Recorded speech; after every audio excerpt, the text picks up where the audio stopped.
Siap. Maaf saya mengambil waktu sedikit dari Bapak Ibu, harusnya sudah pulang ya. Tapi saya mau menantang kita semuanya. Ya, Tuhan Yesus begitu sangat luar biasa, senang apabila ada satu orang diselamatkan, maka seluruh surga akan bersorak-sorak. Dan keuntungannya bagi kita gereja di tempat ini, apabila kita sama-sama bergerak di dalam kegerakan yang besar ini, maka keuntungannya adalah kita akan melihat tuayan itu akan berdatangan ke sini. Amin. Kursi-kursi yang kosong tadi itu akan diisi oleh jiwa-jiwa. Siapa yang rindu? Ruangan ini penuh sampai ke atas nantinya. Ya, kita lakukan ini untuk Tuhan dan juga untuk sesama dan gereja kita di tempat ini ya. Oleh sebab itu mari kita korbankan diri kita, waktu kita ya, untuk kita bisa menjadi alat Tuhan, membawa mereka yang terhilang kepada Tuhan. Nah, Bapak Ibu, sangat mudah kita melakukan misi ini.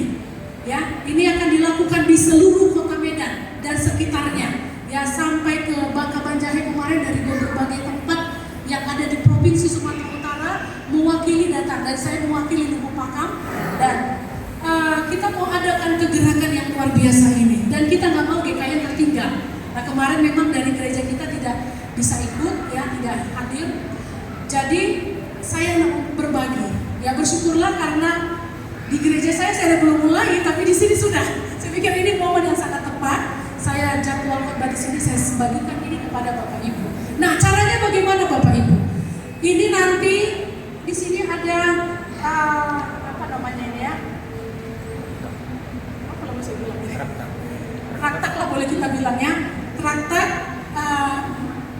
jiwa yang akan kita doakan. Tapi kita kan ketika kita berdoa, kita minta sama Tuhan, siapa Tuhan yang akan saya rangkul, yang akan saya jangkau dia, saya bawa dia kepada Tuhan. Nah, kita semua ini orang-orang percaya, dan kita lah yang dipanggil untuk memikirkan itu, untuk mendoakan itu. Nah, di sini ada 10 Bapak Ibu, ada 10 kolom, artinya 10 jiwa menjadi target kita.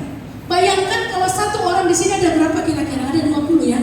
20 orang kali 10 berarti berapa? 200 ya. 200 jiwa yang bisa kita persembahkan kepada Tuhan. Katakanlah dari 200 yang ada ini nanti nama-namanya ya, tidak semuanya nanti yang betul-betul bisa datang kepada Tuhan. Tapi percayalah bahwa dari 200 itu paling tidak seperempat dari 200 itu ada berapa itu datang kepada Tuhan, dan dia ada di sini dalam minggu-minggu ke depan. Amin. Nah, bagaimana kalau saya nggak dapat 10 Bu? Tidak apa-apa. Tergantung Roh Kudus bekerja di dalam hati dan pikiran kita. Diingatkan di dalam pikiran kita siapa yang akan kita jangkau. Seperti saya mikir siapa yang akan saya jangkau ya. Karena nggak usah jemaat, nggak boleh jemaat, karena jemaat ini udah di gereja. Kita harus cari yang di luar gereja yang mereka belum mengenal Kristus. Muslim, Chinese di sini sudah ada ya. Mana Bapak yang suka Chinese? Oh itu Bapak. Ya Pak, jangkau nanti saudara-saudara kita. Hah? Oh beda, bukan Cina. Oh mirip Cina. Ya, syukur, Tengwang ya, orang-orang Cina dijangkau. Nah, jadi mari berpikir sekarang kita keluar. Jangan kita menggeser jemaat orang lain kita bawa ke sini, tetapi bagaimana mereka yang belum percaya nanti minggu-minggu ke depan ada duduk di sini. Amin ya. Nah, doakanlah, isilah ini. Lalu nanti di sebelah sini ada lagi kolom yang harus kita isi. Nah, kolom ini juga diisi dengan nama yang sama yang ada di sini. Nah, ini nanti dikoyak. Lalu yang dikoyak ini kemana kita kasih? Ini kasih ke gereja. Untuk apa? Ini sebagai PR, baik gembala atau majelis ketika ada kumpul doa. Kan ada doa di sini ya, doa puasa. Nah, didoakanlah nama-nama ini. Kita nggak tahu dari nama-nama yang kita doakan ini siapa di antara mereka yang ditarik kepada Tuhan. Tapi bagian kita berdoa, kita mengajak mereka, kita mendoakan mereka, dan hasilnya kita serahkan kepada Tuhan. Nah, ini aja tugasnya Bapak Ibu. Bapak Ibu berdoa supaya ada yang Bapak Ibu isi di sini. Tapi bukan sekedar isi, tetapi dekati, rangkul dia, ajak dia ngopi darat, ya ngopi entah di mana di rumah, untuk sekedar membuat dia lebih dekat dengan kita. Kalau sudah hatinya dekat dengan kita, apa yang kita ucapkan biasanya lebih gampang masuk. Betul? Lebih gampang diterima. Itulah cara penginjilan yang sangat mudah, seperti yang dilakukan oleh Andreas. Andreas nggak pintar, dia nggak punya IQ yang tinggi, tapi dia melakukan sesederhana yang bisa dia lakukan. Dia hanya ngomong sesederhana mungkin dengan seorang anak, sampai anak itu mempersembahkan bekalnya untuk menjadi sebuah mukjizat besar. Ya, dia juga melayani orang Yunani yang nggak mengenal Kristus. Itu orang-orang luar loh, yang bukan orang Yahudi, tapi orang-orang luar yang nggak mengenal Kristus, dibawanya kepada Tuhan.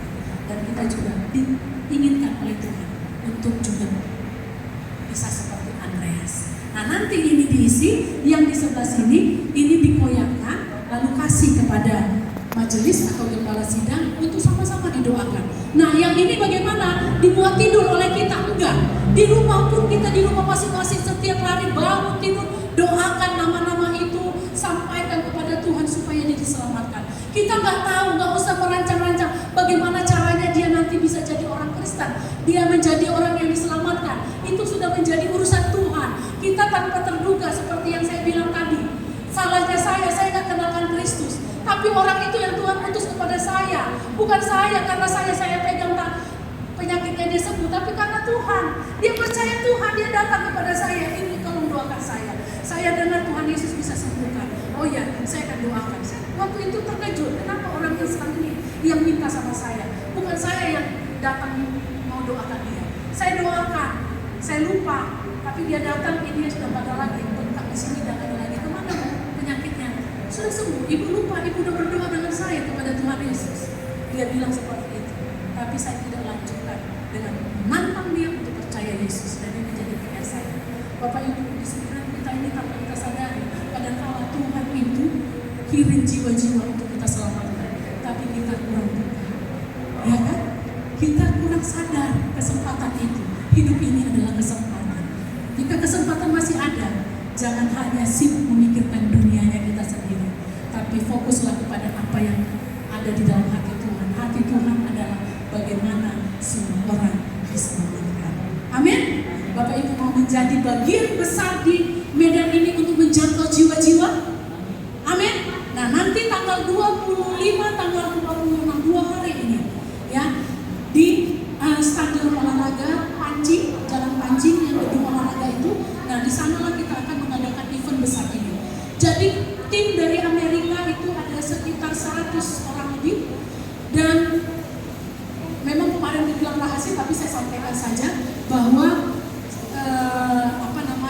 tim penguji yang Hillsong atau apa ya itu, saya Hillsong kalau saya nggak salah ya, itu akan dihadirkan.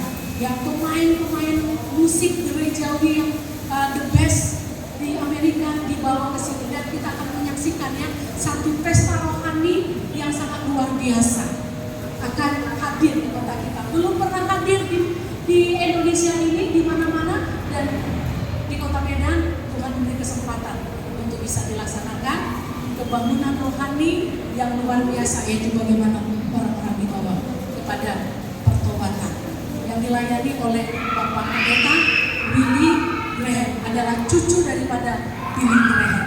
Nah, Bapak Ibu, mari kita menjadi bagian dari acara yang besar ini. Tanggal 25-26 ini nanti semua disiapkan.